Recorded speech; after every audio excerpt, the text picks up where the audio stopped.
The day Isabella Hartley was born, the entire city seemed to hold its breath. Outside the private wing of St. Catherine's Medical Center, black cars lined the street like obedient soldiers.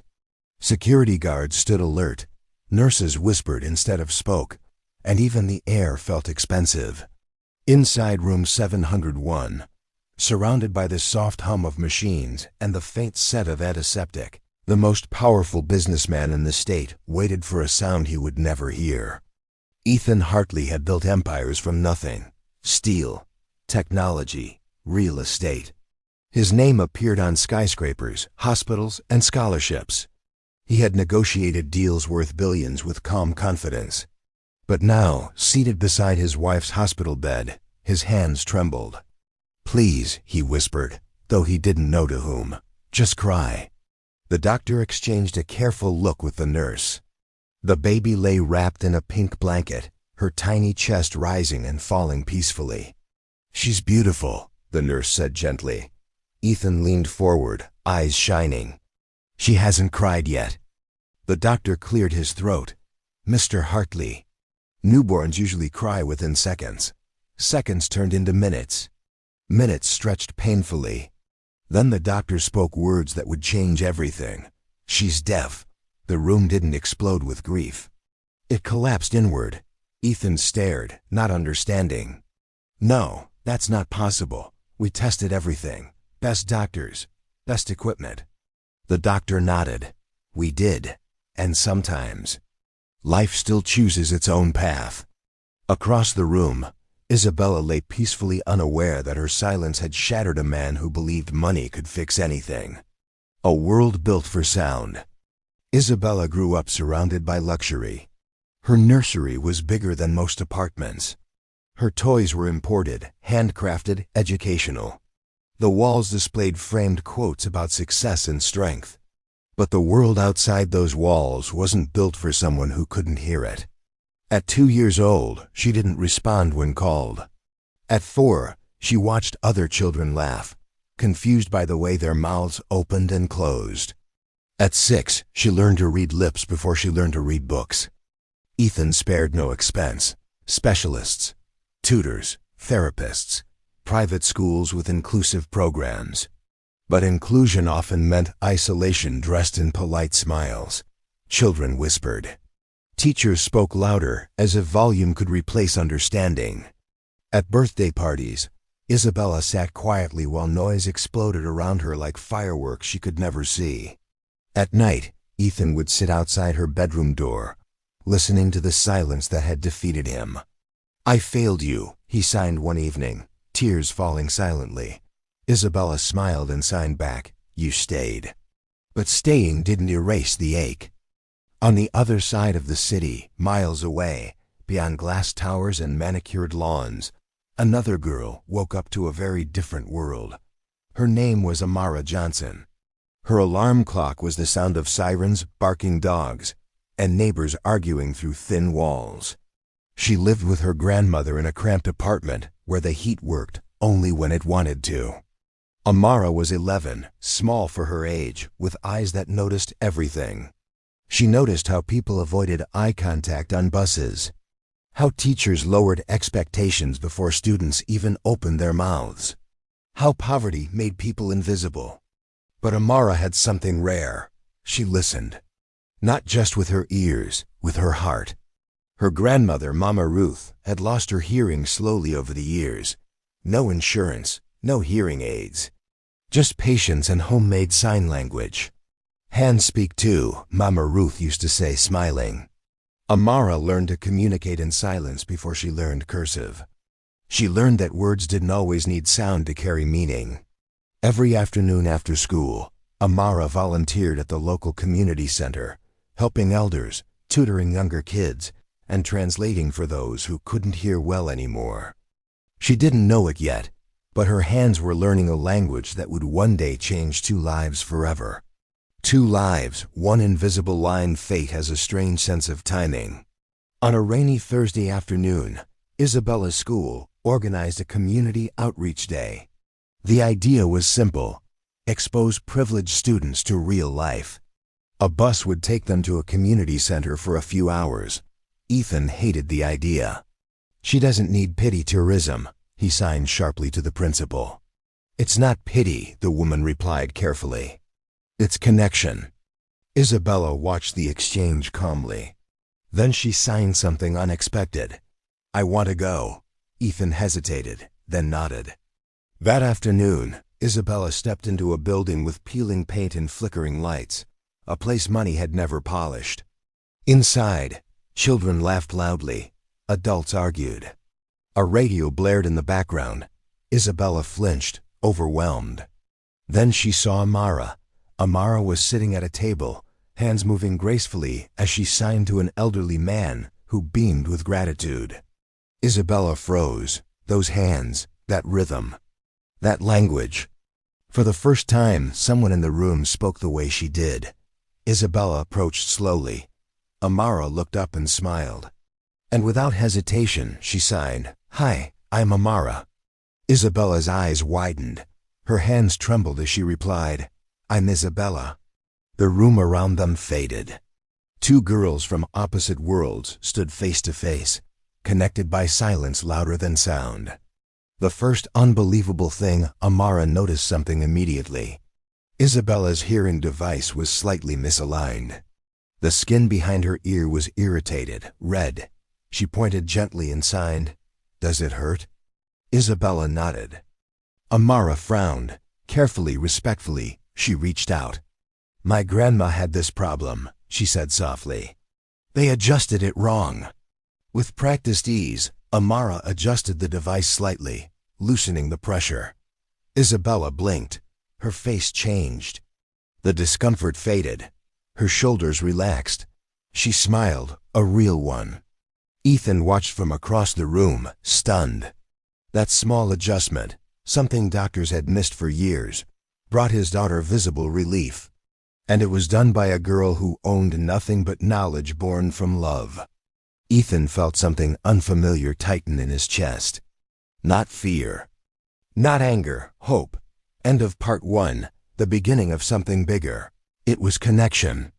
Neither Ethan nor Isabella yet understood what Amara would soon pull out, not from a pocket, not from a bag, but from a place no amount of money could ever reach.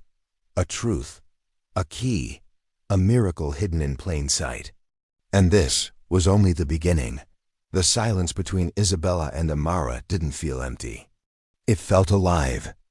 In the days after their first meeting, at home, Isabella sat in her massive bedroom, surrounded by things she had never asked for. Her tablet glowed with messages from tutors and reminders from therapists, but her mind replayed one moment again and again, Amara adjusting her device. The relief, the understanding. Someone had seen her. A decision that shocked the household at dinner that evening. Isabella surprised everyone. Back where? The community center. Silence followed, the kind that makes staff suddenly very interested in the floor. Isabella's hands moved faster now, more firmly. I felt normal there.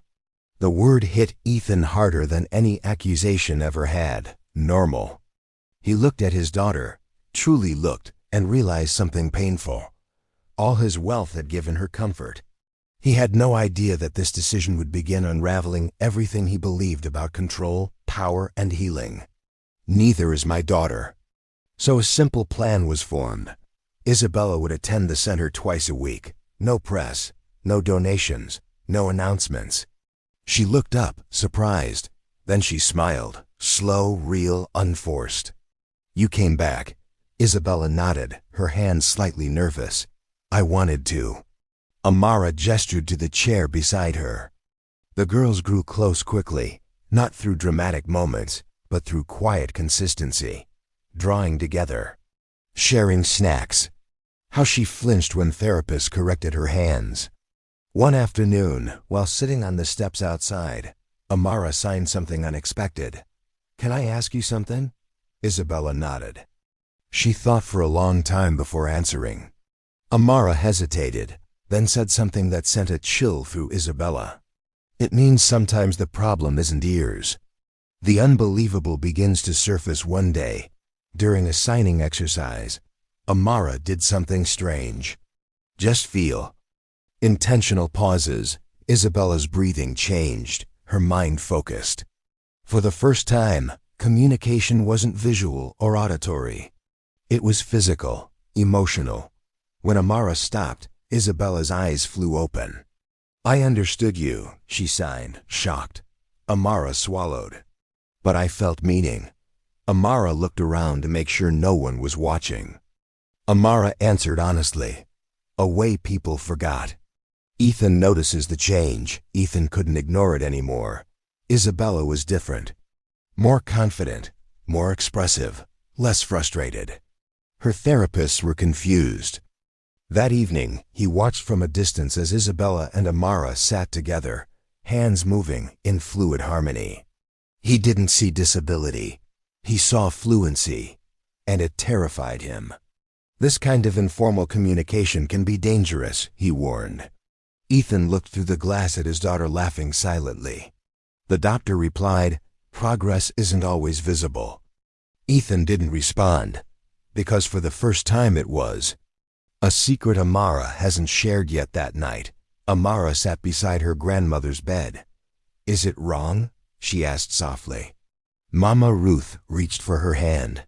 "No, baby. But people fear what they can't label. What if they stop us?" Mama Ruth smiled sadly. "Then you teach anyway. Quietly, kindly. Truth doesn't need permission." Amara nodded.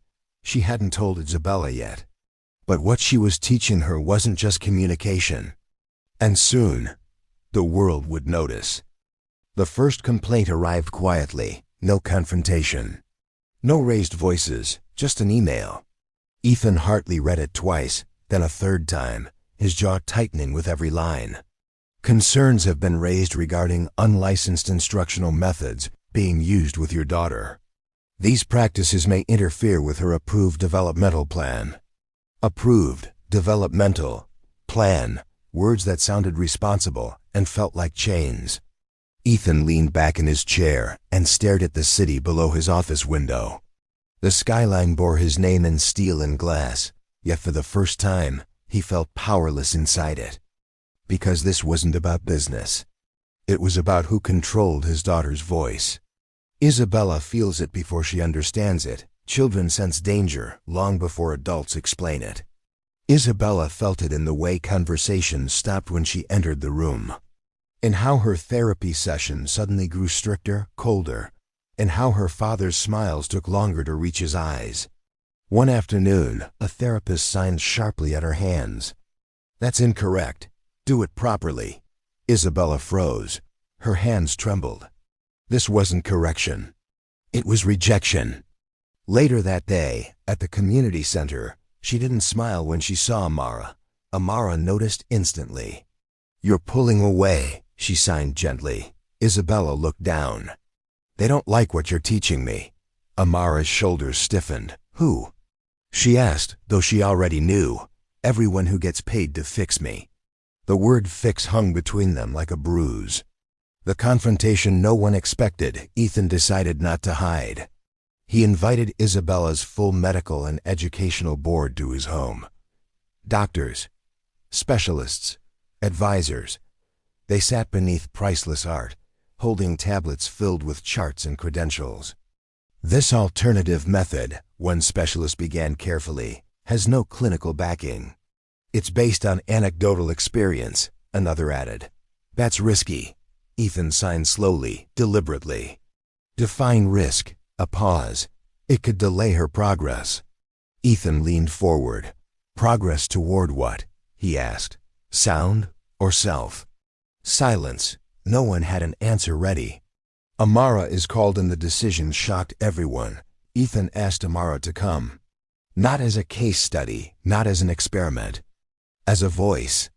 When Amara walked into the Hartley mansion, she felt the weight of it immediately. The space, the wealth, the unspoken message of who usually belonged there. She straightened her shoulders. Mama Ruth's words echoed in her mind. Truth doesn't need permission. Amara stood before people with degrees on their walls and doubt in their eyes. A doctor spoke first.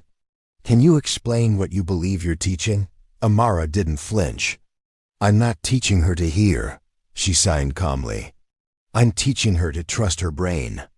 A murmur spread across the room. "That's not a scientific explanation," Amara nodded. "Neither was sign language once." The room went still. The demonstration that changed everything. Ethan raised his hand. "Show them," he signed. Amara turned to Isabella.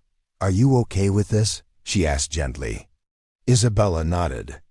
Amara placed Isabella's hands on the table again, just like before. But this time, the room watched. Amara tapped, paused, shifted rhythm. Isabella's face softened, her breathing slowed. Then, without looking, Isabella signed. "You're asking me about the park near your grandmother's house, the one with the broken swing." A doctor dropped his pen. "That's not possible," someone whispered. Amara stopped. "She didn't hear me," Amara signed. "She didn't see me." But her nervous system recognized meaning. The lead specialist stood abruptly. "This is unregulated neurological stimulation," he said sharply. "You're interfering with medical authority." Amara met his gaze, unafraid. "No," she signed. "I'm interfering with fear." The price of power. That night, Ethan received another message, this one unmistakably clear.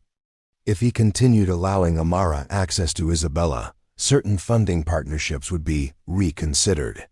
Schools, foundations, public image. The cost of silence was reputation. The cost of truth was war. Ethan walked into Isabella's room and found her sitting awake, hands folded. "They're scared," she signed quietly. "Yes," Ethan replied. "They are. Are you?" she asked. He hesitated, then answered honestly. "Yes." She reached for his hand. "Then be scared with me." Something in Ethan broke open. Amara faces her own consequences. The next day, Amara was called into the community center office. A polite voice, a careful tone. "We've received concerns," the director said gently. "People are asking questions." Amara nodded. "I expected that." "You may not be allowed to continue," the woman said softly.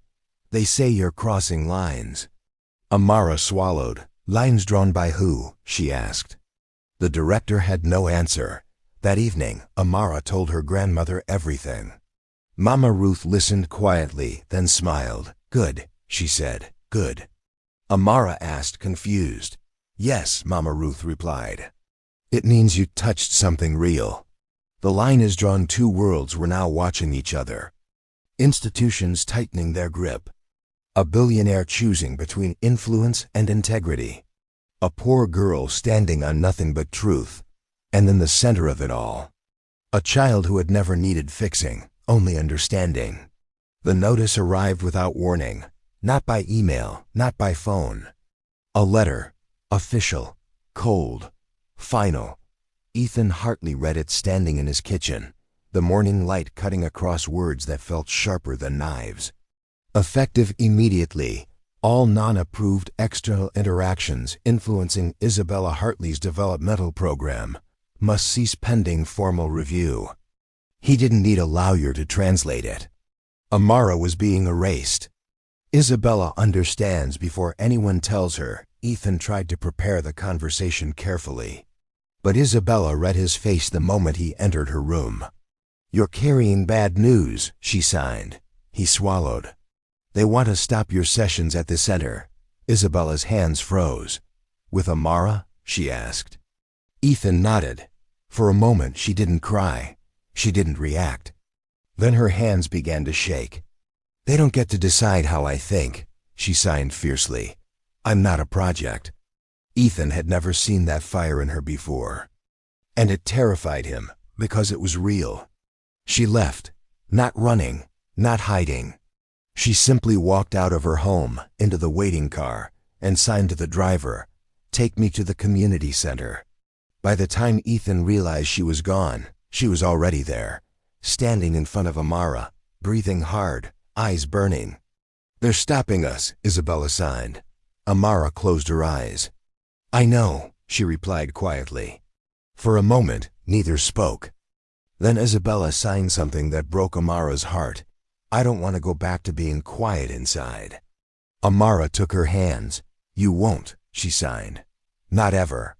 Mama Ruth's secret. That night, Amara told Isabella something she had never told anyone outside her family. My grandma didn't always live like this, Amara signed slowly, before she lost her hearing. She worked in a research hospital. Isabella's eyes widened. She wasn't a doctor, Amara continued, but she assisted in early sensory neuro studies, back when they still believed the brain could reroute itself. Why did she stop? Isabella asked. Amara's hands tightened. They shut the project down. Said it challenged too many systems. Funding disappeared. Data vanished. And her hearing? She lost it during an experiment they rushed. The silence after that felt heavy. She didn't sue, Amara continued. She didn't fight. She learned. She listened differently. Isabella felt chills ripple through her body. This isn't accidental, she signed. Amara nodded. No, it's forgotten. The intervention, 2 days later, the intervention came, not police. Not doctors, administrators. Clipboards, neutral smiles, authority disguised as concern.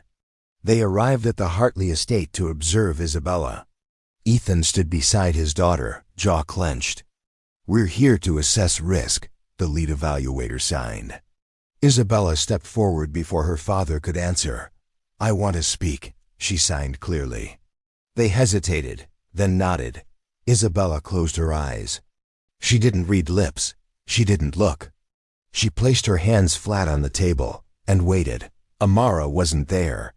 But what she had learned was, Isabella began to tap, slowly, purposefully. Her breathing steadied. Then she signed, confidently, powerfully. You are afraid of what you can't measure, but I am not your data. The room froze. One evaluator whispered, she shouldn't be able to. Isabella opened her eyes. I am not broken, she signed. I am bilingual in silence. Ethan felt tears fall freely. When power meets proof, that demonstration forced something unprecedented. A review panel was convened. Not privately, publicly. Experts were divided. Opinions clashed. And then Ethan did something no one saw coming. He released everything. Funding threats, suppression attempts, old research references that Mama Ruth had kept hidden for decades. The truth surfaced like a storm. And with it, a realization. This wasn't about one child. It was about control over what counts as intelligence. Amara pays the price while the world debated. Amara paid quietly. Her volunteering privileges were suspended. Whispers followed her. Some praised her, others blamed her. One night, she asked her grandmother, was it worth it? Mama Ruth smiled and signed slowly. They listened this time. The moment that changed everything. At the final hearing, Isabella requested one thing. Let Amara stand beside me, she signed.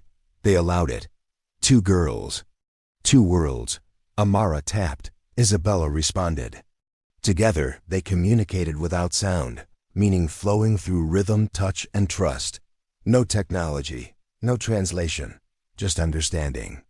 The room erupted, not with applause, but stunned silence. And in that silence, something irreversible happened. The system blinked first.